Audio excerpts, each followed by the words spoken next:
And next we gonna talk about Tahir. इस बच्चे के बारे में इसलिए बात करना चाहूँगा मैं क्योंकि अगर आपको ना देखना है ना कि नेवर गिव अप वाली बात, तो he is the guy.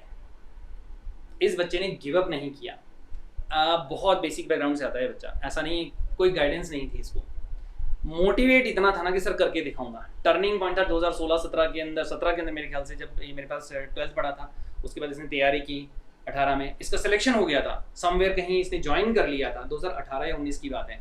And 2020 में इसका एकदम से मन किया कि सर मैं फिर से दूंगा क्योंकि मुझे मज़ा नहीं आ रहा वहाँ पे। ICAR, यस, नेशनल लेवल का एग्जाम होता है ICAR, एग्रीकल्चर रिसर्च के अंदर। वो क्वालिफाई कर चुका था, ये वहाँ जा चुका था। नीट में इसकी रैंक कम आई थी फर्स्ट ईयर में जब इसने दिया था। तो 17-18 में मेरे पास पढ़ा, 19 में इसने ICAR ज्वाइन कर लिया। और 19 में ICAR ज्वाइन करने के बाद 2020 में इसका फिर से मन किया कि नहीं मैं फिर से MBBS करूँ। He didn't give up. This is like इस टाइप का जॉब, मतलब काफ़ी सारे बच्चे सोचते हैं। यहाँ जम्मू में स्पेशली एक ट्रेंड चला हुआ है। क्या ट्रेंड चला हुआ है? जो हाई फाई स्कूल्स वगैरह में पढ़ते हैं ना बच्चे, वो पता है क्या सोचते हैं? वो सोचते हैं कि भाई मैं ड्रॉप नहीं करूँगा, अगर मेरी फर्स्ट ईयर में निकल गई तो निकल गई, नहीं तो मैं ड्रॉप नहीं करूँगा। अरे भाई, ड्रॉप नहीं करने वाली क्या बात है और करने वाली क्या बात है? एक बार ईमानदारी, आप सोचो इतना कंपटीशन है, अगर मान लो आपने मेहनत की, पहली बारी में नहीं निकली, तो अगर आपका पैशन है, अगर आपको बनना ही मेडिकल, अगर जाना ही आपको बनना ही डॉक्टर है थर्ड स्टेप के अंदर, तो फिर लगाओ जोर। इस बच्चे ने ICAR ज्वाइन कर लिया, नहीं निकला। 11वीं 12वीं में मेहनत की, नहीं निकला। फर्स्ट ईयर फिर से मेहनत की, नहीं निकला। ICAR ज्वाइन कर लिया, वहां से इसको लगा कि नहीं यार मुझे तो ना जाना MBBS में ही है। And then he started working hard. He's in SKIMS right now and trust me, the background he comes from, ये ऐसी जगह से आता है। इसने मुझे मैसेज किया था, पता है, ये मुझसे मिलने आया था। Look at the happy moment. ये मुझसे मिलने आया था स्पेसिफिकली कि आशीष सर, इतने दो ICAR 1 साल का तो गैप पड़ ही गया था। 11th-12th में पढ़ा हुआ था मेरे पास, तो काफ़ी लंबा टाइम हो गया, 3-4 साल ऐसे हो गए थे कि भाई 11th-12th में पढ़ा, देन फिर चला गया। देन फिर 2020 में जब ये आप वापस मेरे पास आया, इसने पूरी नोटबुक पढ़ी मेरी, वहीं से सारा कुछ रेफर किया।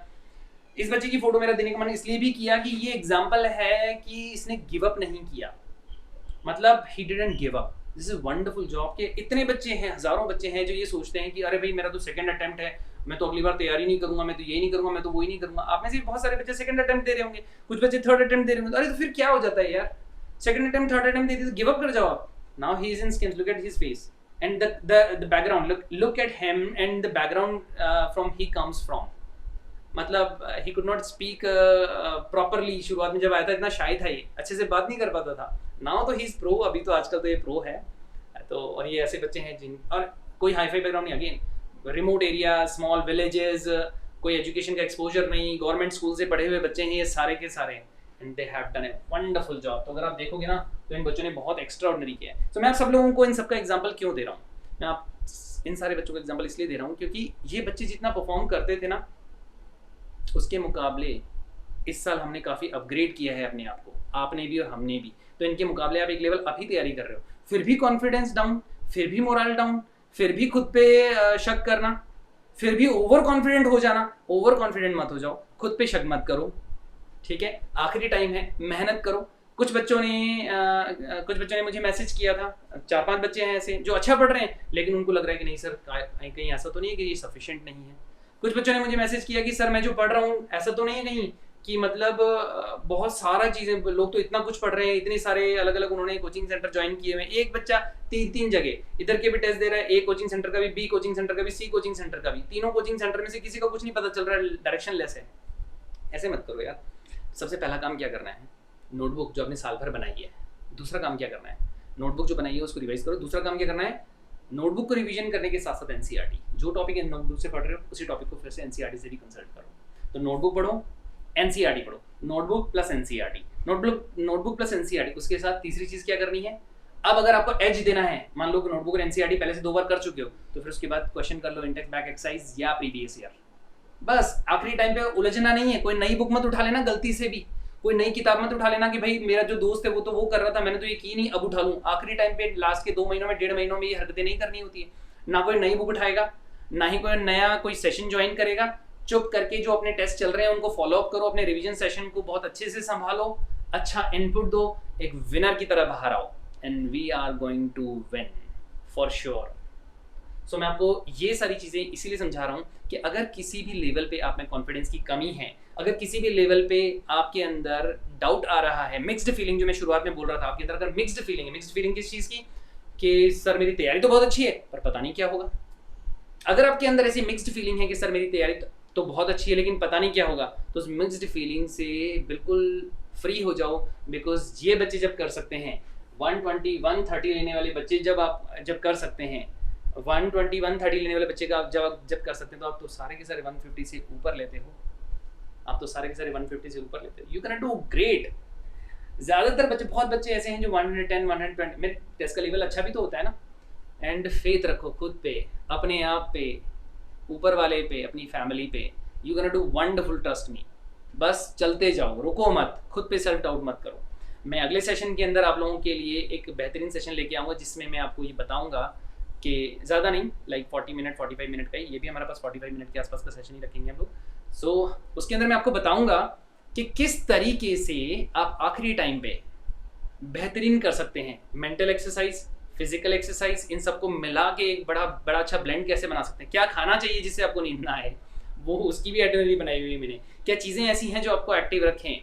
बहुत ज़्यादा कॉफ़ी तो नहीं पी रहे हैं आप लोग, या बहुत ज़्यादा टी का सहारा तो नहीं ले रहे हैं आप लोग। ये सब कुछ भी नहीं करना है, मैं बताऊंगा कैसे करना है। सो नेक्स्ट सेशन के अंदर we gonna put a little more thing into it. हम बहुत अच्छी चीज़ें इनके अंदर ऐड करेंगे। और एक ऐसा सेशन कि अगला सेशन जो है मैं आपको ओवरऑल बताऊंगा, और उस सेशन के बाद जो अगला सेशन मैं आपको ओवरऑल बताऊंगा, उस सेशन के इमीडिएटली बाद में एक सेशन लेके आऊंगा कि लास्ट के 1 मंथ में क्या करना है। फिर लास्ट के 1 मंथ के बाद लास्ट के 15 डेज में क्या करना है, लास्ट दिन नीट के एक दिन पहले क्या करना है।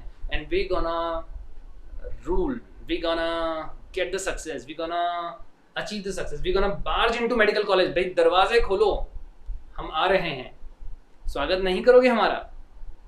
मेडिकल कॉलेज के अंदर जब एंट्री मारेंगे ना, तो हम इस तरीके की बात करेंगे। So we gonna do wonderful, stay positive, stay high on studies, high on studies, right? But you know what I mean. So stay high on studies. And मुझे यकीन है कि आप सब लोग बहुत अच्छा करोगे, मुझे यकीन है, मुझे यकीन है, आपके पेरेंट्स को यकीन है। तो जब हम लोगों को यकीन है, मुझे और आपके पेरेंट्स को यकीन है, तो आपको चाहिए ही क्या? नेगेटिव लोगों को कंप्लीट कट ऑफ कर दो, पॉजिटिव लोगों से बेहतरीन बॉन्डिंग बनाओ, नेगेटिव लोगों को कंप्लीट कट ऑफ कर दो, कंप्लीट नेगेटिव लोगों से दूर हो जाओ, बात ही मत करो। जो लोग आपको नेगेटिव वाइब्स देते हो, जो आपके बारे में नेगेटिव बात करते हो, आपसे नेगेटिव, अरे नहीं ऐसे थोड़ी होता है, नीट में ऐसा करना पड़ता है, वैसा करना पड़ता है, 50 बातें करते हो, उनसे दूर हो जाओ। Do not talk to them, do not talk to them. Negative लोगों से कंप्लीटली दूर हो जाओ। इस क्लास के अंदर जितने बच्चे हैं, अच्छा जो बहुत अच्छा पढ़ते हैं उनके बारे में हमेशा कहता हूँ, लेकिन जो बच्चे मॉडरेट लेवल पे पढ़ रहे हैं, लाइक जिनके मार्क्स 150 से ऊपर आते हैं, चलो आई अंडरस्टैंड दैट, उनके बारे में हमेशा बात करता हूँ। आज मैं उन लोगों को मोटिवेट करना चाहता हूँ जिनके मार्क्स 100 से 130 140 के बीच में आते हैं। मैं उन लोगों के ऊपर फोकस करना चाहता हूँ। आज उनको भी बोलना चाहता हूँ कि बेटा तुम लोग एक्स्ट्राऑर्डिनरी कर सकते हो, बस अपने पाथ पे रहना। जो बच्चा 150 से ऊपर लेता है, कई बार वो गड़बड़ियाँ करता है ओवर कॉन्फिडेंट होके, लेकिन जो 100 से 130 140 वाला बच्चा होता है, वो स्टेबल माइंड होता है। अगर वो थोड़ी मेहनत करे, बस उसमें क्या एक कमी होती है, 100 से लेके 130 140 वाला बच्चा जो होता है ना, जो हमारे टेस्ट में मार्क्स लेता है, उसमें एक कमी होती है, और वो ये होती है कि वो जो 150 से ऊपर वालों को देखता है ना, तो वो अपने आप को दबा हुआ महसूस करता है, वो अपने आप को नीचे महसूस करता है, अपने आप को खुद ही डिमोरलाइज कर देता है, अपने आप को खुद ही कमज़ोर कर देता है, ये सोच के कि पता नहीं यार बच्चे तो इतना अच्छा कर रहे हैं, मैं नहीं कर रहा। लेकिन मैं आप लोगों को कह देना चाहता हूँ, सारे बच्चे, जितने भी बच्चे हैं, मैं नाम नहीं ले रहा हूँ किसी का भी, बट आप समझ पा रहे होंगे कि मैं किन के बारे में बात करता हूँ। सारे बच्चों को मैं मोटिवेट करना चाहूँगा कि बच्चों आप रैंक दोगे, आप एक्स्ट्रा ऑर्डिनरी करोगे, you can do wonderful in your life. तो जितने भी बच्चे 100 से 140 के बीच में आते हैं, 100 से 140 का मतलब इतने टेस्ट लिए हैं मैंने, उनके बारे में बात कर रहा हूँ। जितने भी टेस्ट हमारे आज तक हुए उनमें, उन सारे बच्चों को मोटिवेट करना चाहता हूँ। जो बच्चे 100 से नीचे हैं उनको भी मोटिवेट करना चाहता हूँ। मैं चाहता हूँ कि आप अपने आप पे फेथ रखें, मैं चाहता हूँ कि आप अपने आप को कभी भी अंडर एस्टिमेट ना करें। You can do wonderful job. So I think आज के लिए इतना काफ़ी है सेशन में। नेक्स्ट मोटिवेशन सेशन में मैं आपको एक सिस्टमैटिक अप्रोच लेके आऊँगा, सिस्टमैटिक अप्रोच बताऊँगा कि कैसे हम आगे बढ़ें कि हम बहुत एक्स्ट्रा ऑर्डिनरी कर पाएंगे, कैसे हम आगे बढ़ें कि हम बहुत वंडरफुल कर पाएंगे। क्लियर है? So that's all about today. If you have any queries then put down below in the comment section. Alright, thank you guys.